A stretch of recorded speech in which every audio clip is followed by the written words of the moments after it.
to have access to food? Do you not want them to have, you know what they're going to do? They're going to end up stealing. And there's going to be more prisoners. Oh, that's so smart. That's so smart. Yeah, you're stunting American growth. You're stunting American growth, and my generation's getting because of you.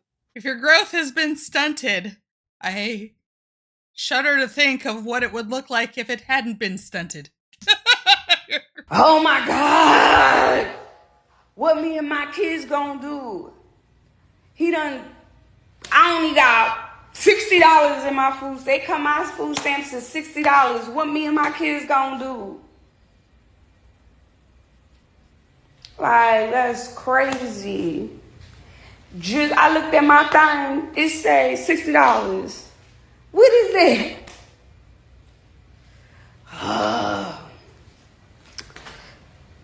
I got about 6 kids. What is that gonna do, $60? Like, you got to be kidding me right now. Like, I am so tight right now. I really is pissed off. Pissed off. Like,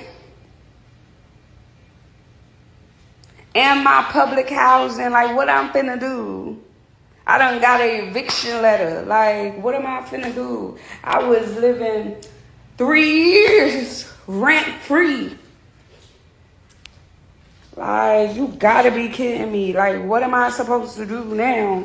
Get a job. People are crashing out and accusing Trump of stealing their food stamps. Now, you can't get lashes. You can't get your hair done. You can't buy no lobster. You can't buy no crab. You can't go on no trips. You can't have a life because you on welfare or you asking for food stamps. You can't live.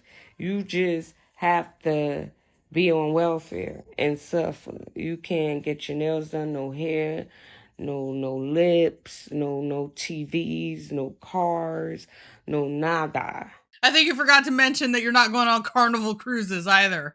People need to live within their means, not within my means, within your means, which means get a job.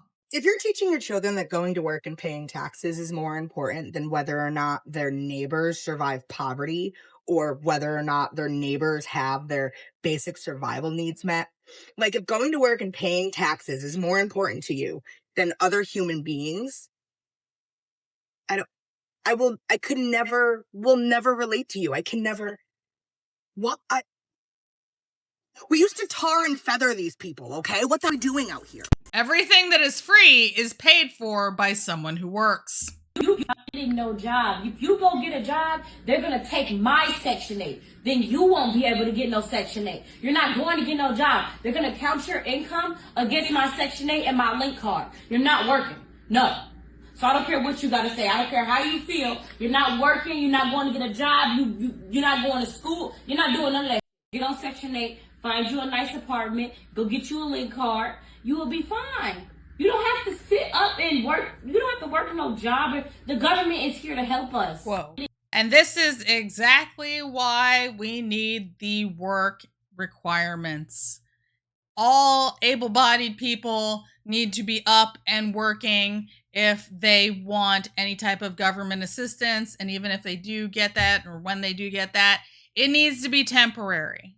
This culture needs to go forever.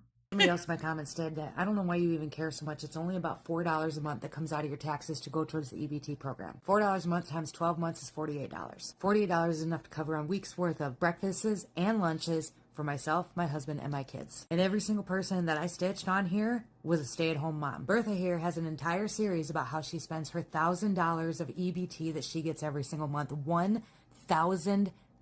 And then she even admitted in that series that she quit her full-time job so that she could stay home with her kids and then applied for food stamps. She then went and spent a couple $100 redoing her son's room and then another couple $100 redoing her daughter's room. And you can go in and click on her Amazon link because it's all in there. Go buy it. With all due respect, aren't you the party of no consumerism and consumerism is bad? Is this not? Is this consumerism? This not consumerism? What do you call it then? Tell me. I want to know. Tell me. I'm fatigued. Everybody wants to know why we don't fight back when it comes to the government because we got half a population that's dependent on the government and has zero interest in giving giving that up. Give me back my $48. None of these women are struggling. They're selfish and entitled. Because if they were struggling, they would do everything that they possibly could to make that stretch an entire month. Be using that money for meat that they could freeze, that they could use for meals. Instead, they're using it to buy chips and coffee creamers and energy drinks. So out of here with your comment. Whaley has landed several of those inside low kicks. She's not wrong. So as somebody that grew up on government assistance and food stamps, I'm not mad at Trump at all for cutting some of the government benefits that they're giving out, because y'all, let's not act as if people aren't abusing this. Let's not act as if we ain't got an epidemic of people who just don't want to go to work because they expect the government to take care of them. I saw two people on TikTok the other day arguing, and it was a man and a woman, and the man wanted to go to work. The woman was mad at him, yelling at him, would not let him go to work because of the fact if they found out about his income, she would lose her government-funded housing and she would lose her benefits. And she would not let the man go to work because she didn't want to lose that. And I think that's an issue in America, bro. Like, there's a lot of people that do that. Y'all, if Trump is opening up more jobs, then you should want to get up and go work and not have to depend on the government. The government assistance is a stepping stone to help you get to a point to where you can get back on your feet and do for yourself and take care of yourself. That's what it's about. It's not about, oh, well, just sit back and let people who go out and work take care of me so I can live an easy life because I need to live an easy life for whatever reason, bro. All of us have to get up and work. White people, black people, Mexicans, everybody got to get up and work. Nobody is owed anything by the government. Nobody is owed anything by America. Nobody deserves no handouts, bro. I don't want no handouts. So, and Trump didn't cut the government benefits out. Like, y'all are making it seem like he just got rid of it. He just made stricter eligibility requirements. So one of them is you got to work at least 80 hours a month, not a week, a month.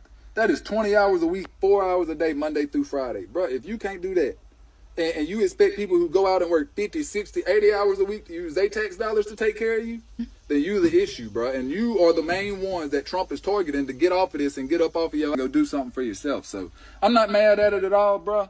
He opening up more jobs, so y'all not have no issue, and y'all can get up and go get off y'all behind and do something. Bam, bop, bada bop, boom, pow. Food stamps are supposed to be hands up, not hands out. It's not supposed to be a permanent lifestyle. It's supposed to be temporary assistance. But unfortunately, that is what it has morphed into. And it looks like President Trump is going to help us morph right back out of that, which means people need to get up, go to work. And I'm sick and tired of it. People have like this, but there's so many people who, for their SNAP benefits, they use it, but they don't actually need it. And this, I don't care. I don't care if a few of them use the system. Everyone's going to use the system. Guess what? Trump is using the system so that his fellow rich people can have tax cuts. So why can't people have food? Why is it, please, someone explain to me, that why is it us and Israel out of the UN are the only two countries that believe that food is not a given right? Why? Tell me. I don't understand. I don't understand you Trumpies. I don't understand you people, okay? How can you not care about other people? Do something about it. I'm ready to fight. I'm ready. Like, if I need to, I'll defend what I believe is morally right. So one of the silliest things that MAGA is arguing is that people don't belong here. But if I remember the Pledge of Allegiance correctly, it ends in liberty and justice for all. All. Everyone. Not just some. Not the ones we pick and choose. Everyone. Jesus. He knows the end of the Pledge of Allegiance, but it looks like he forgot about the first part. Remember that? The one nation under God, indivisible, with liberty and justice for all. Yes, we're talking about the nation. We're talking about the citizens of the United States. We're not talking about everyone all over the world. That's why we're pledging our allegiance to the flag of the United States of America, right? We're promising our allegiance to our country, and we're talking about our citizens. My goodness. I can't believe this guy thought that this was some sort of intelligent point. Buy me a coffee link to buy Leroy a dog treat. Leroy, stop that. You're so cute. Oh, I love you. I love you. You guys steal the show. Thank you you for tuning in to another episode of Red Dawn Daily with your host, me, Dawn Marie, and sometimes Leroy. Leroy, you're not bored, are you? Leroy, did you know that 9 out of 10 people only watch to see you? Yeah. I'm just kind of here holding space for you. It's true. It's true. Leroy, you're so much fun. You're way more fun than any puppet. Right, Leroy?